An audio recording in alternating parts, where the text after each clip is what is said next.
ये कहना था कि मेरे मुवक्किल अब्दुल करीम टुंडा पूर्णतः निर्दोष हैं।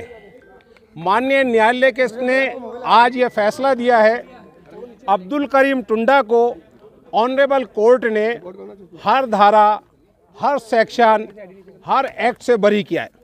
सीबीआई प्रोसिक्यूशन अदालत में अब्दुल करीम टुंडा के खिलाफ Tada act, IPC, railway acts, arms act, विस्फोटक अधिनियम, किसी मामले में कोई ठोस सबूत पेश नहीं कर सकी। शुरू से हमारा ये कहना था, मेरे मुवक्किल का ये कहना था कि अब्दुल करीम टुंडा निर्दोष है। अब्दुल करीम टुंडा की निर्दोषिता आज न्यायालय में एक बार फिर साबित हुई है। अब्दुल करीम टुंडा के खिलाफ जितने भी मामले दर्ज हुए हैं, किसी मामले में अब्दुल करीम टुंडा पर आतंकवाद के जो चार्ज थे, जो मामले थे, किसी मामले में अब्दुल करीम टुंडा दोषी सिद्ध नहीं हुए हैं और आज भी अब्दुल करीम टुंडा बरी हुए हैं। मैं कह रहा हूं, इरफान और हमीदुद्दीन का क्या हुआ? इरफान और हमीदुद्दीन को दोषी माना है। सजा के ऊपर थोड़ी देर के अंदर बताया जाए। अच्छा, टाडा कोर्ट में जो फैसला सुनाया है, क्या आधार था इसका?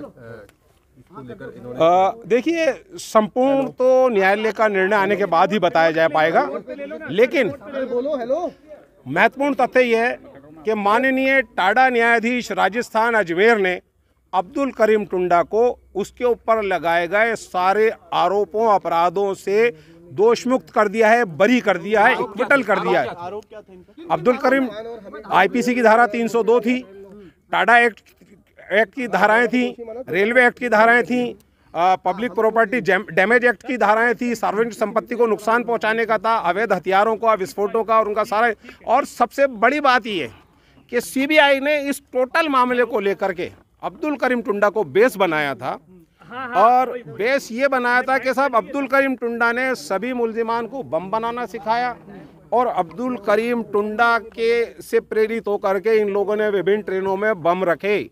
अब्दुल करीम टुंडा को ऑनरेबल कोर्ट ने बरी कर दिया है। दौरान आर्गुमेंट सीबीआई के वकील साहब कई बार ये कहते थे, इस पूरे मामले में अब्दुल करीम टुंडा मास्टरमाइंड और हीरो है। लेकिन मास्टरमाइंड और हीरो बताते थे।